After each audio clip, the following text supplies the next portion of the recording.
into these three collections again, read you a few poems from each. We'll shuffle it around a bit this time and start with the collection Blue. And the first poem I'm going to read is called Bounded Peace. Of understanding I know nothing, even when the wind blows through these concrete buildings, whistles and screes, to my pulse it distends. Not the outer journey, the quest of miles travelled, not that.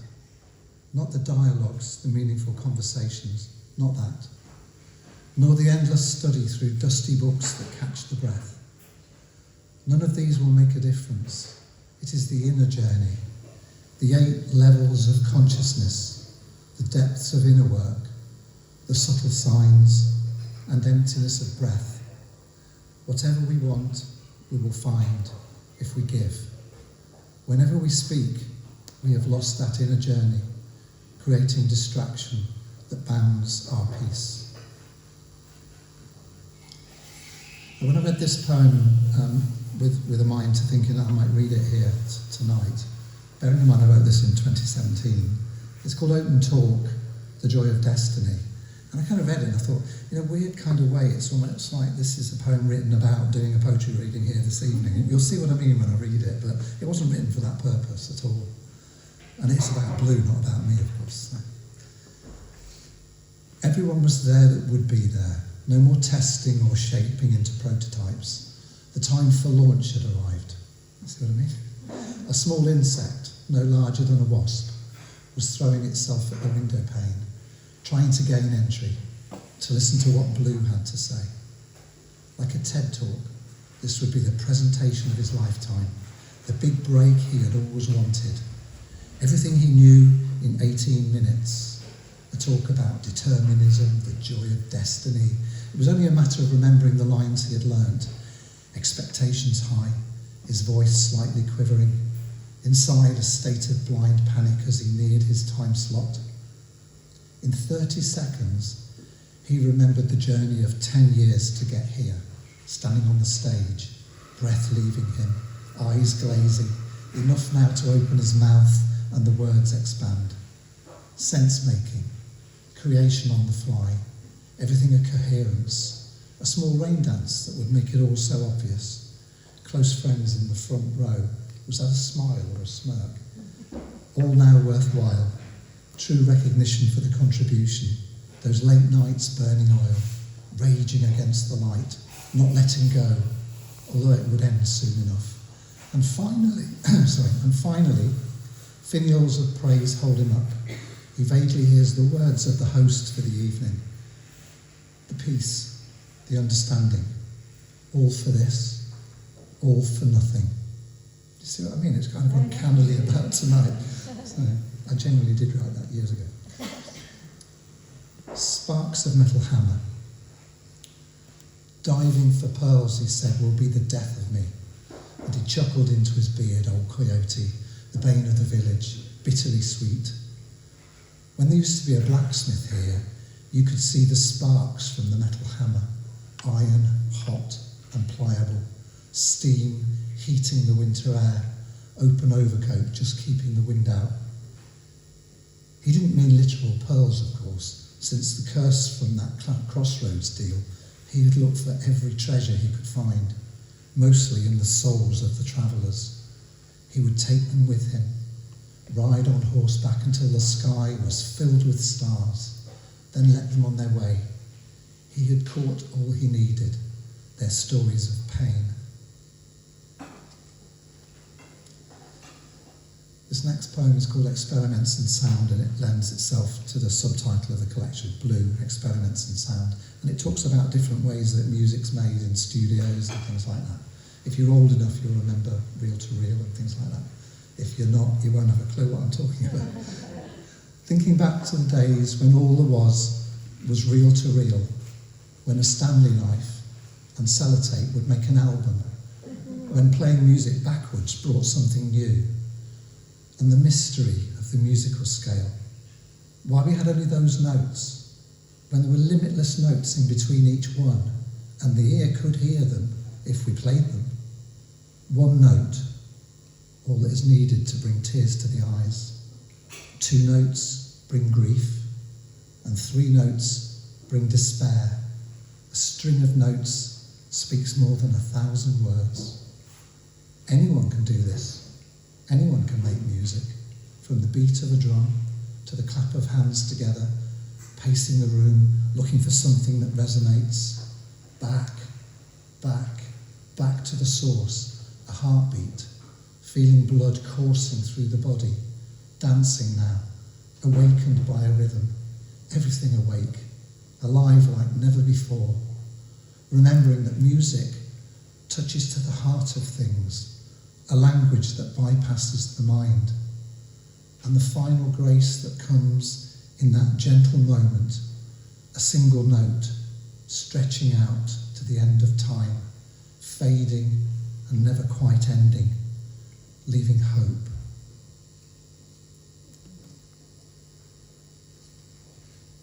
And the final poem from this collection is called The Day Bowie Died.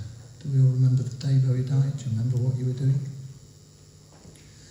Blue was a big fan.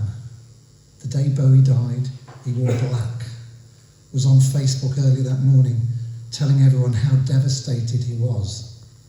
And then, when the outpour of emotion had faded, he realised that he hadn't actually had a cup of tea with his hero. He hadn't shared a conversation. Nothing had happened that wasn't one way. The emotional flow was unreal. Like any feelings we have for someone we have never met, not the emotion that comes from someone we love, lost, but the emotion all mixed up that comes from experiences that mean so much. Blue takes the emotions he pouted onto social media, wraps them up in a great big silk scarf, puts it in a box, and climbs the ladder to hide it in his loft, safely away from prying eyes. So, back to Hang Fire, a couple of poems from here. The first one's called Why I Love You That I Love You. No surprise, it's a love poem. And then a poem appears as if the magician had distracted us. A blister of smoke in the air, dispersing slowly, and your breath pushing it gently towards me, words elliptical like a parachute that will not open. Brave as the night sky in the peaceful moment before a storm. Every time I see you, I remember why I love you, and my heart beats hard in my chest so that I can hear it, the music of the times we spend together.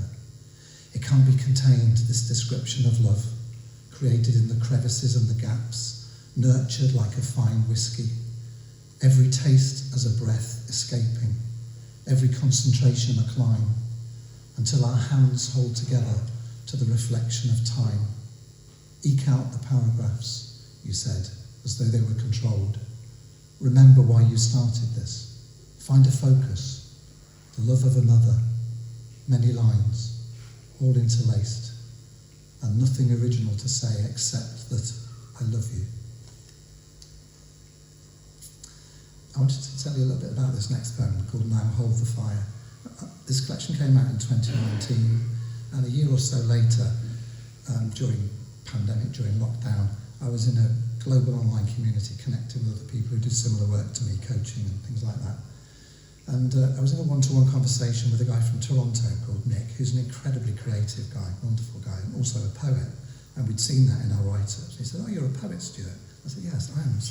"You are too, Nick." And he said, "Yeah. Let's read a poem to each other." We did over Zoom. It kind of felt weird, but it was beautiful. And so I read this poem to him. And he said he liked it, so hopefully he did. Now hold the fire. Hold the fire in your hands until the burning stops. Leave your hands in water for a while. And every time you shake, remember that this is growth. This is what fear exists for. When we come through the fire, we find ourselves in ways that we didn't know existed, bending time, to find former selves discarded and wasted, revisited metaphysically, rebooted and replayed. The brevity of poetry is a gift.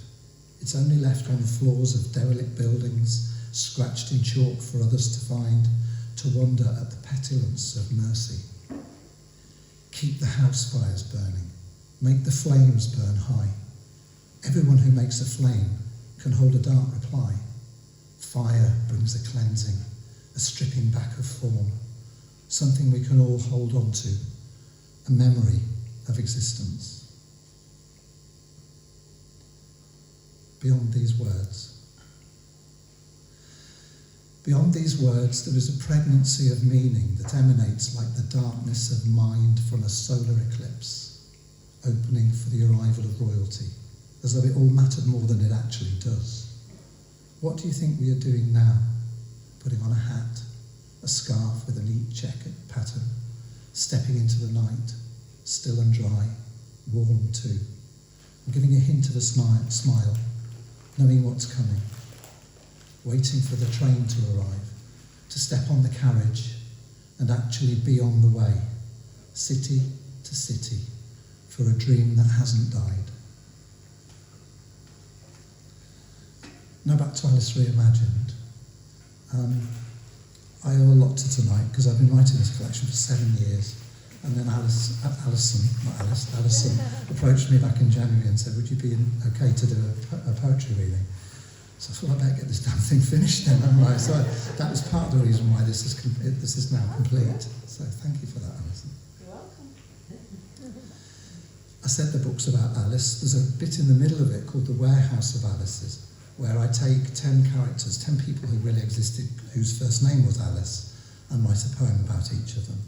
And the one I've chosen to read to you tonight is about a character, a person called Alice Hertz. It's a little harrowing, this poem. I'm sorry about that. So if you're of a shy disposition, close your ears. But so Alice Hertz lived from 1882 to 1965.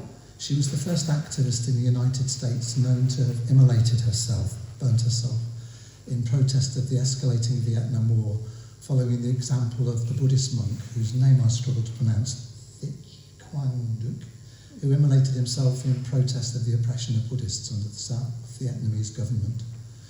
She was a long-time peace activist, and she spoke Esperanto as well. So here's the poem. This Alice is remembered for her final, desperate act of protest, the ultimate sacrifice. To step out into the road, not with impulse, rather a deeply considered action. All else failed. The deep anguish of all the suffering, the sense of despair, perhaps.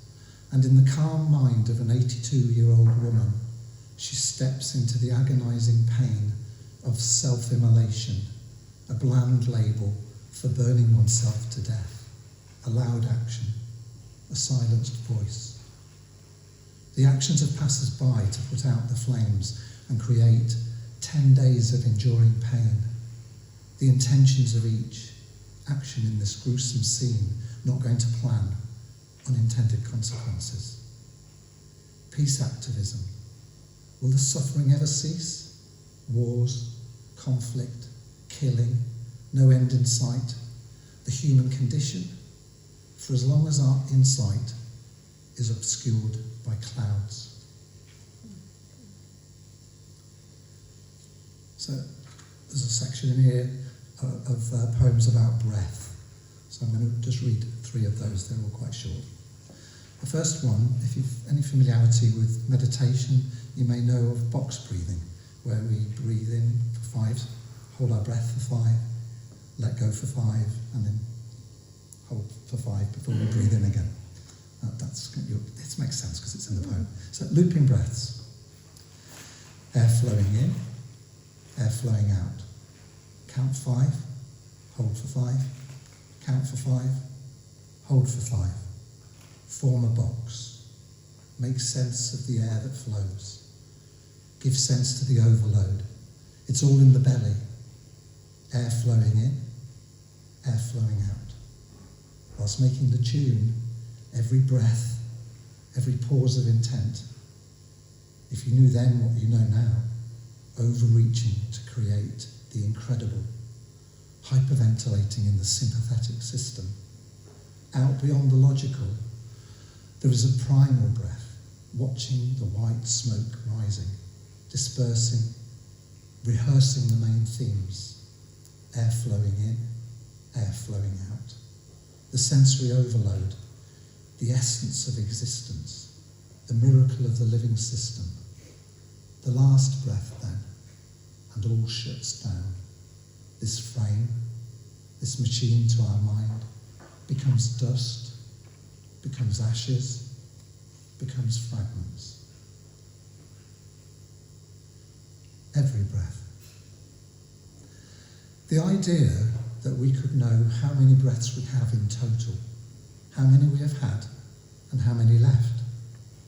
And then each time we breathe, we expire, and then a cycle closer to death, the preciousness of each breath.